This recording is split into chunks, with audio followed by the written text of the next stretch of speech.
Hello and welcome to the Govie platform. In the following video series, we will introduce you to the Govie editor, work with the dashboard, show how to create your first Govies and integrate 2D and 3D content. But first things first, what is a Govie? Govie is a mix of game and movie, and if you want to see it in action, just open up one of the following projects that come included with your private account. After the registration process, you just need to log into the Govie platform. Click on Govie Projects and look for a project you want to check out. Click on the hamburger menu and select View Draft.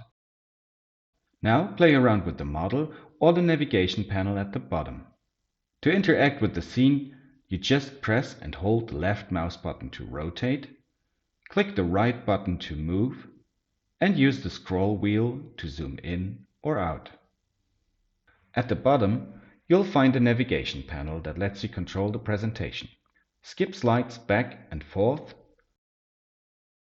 choose a slide you want to jump to, or just press play and lean back to watch it like a movie.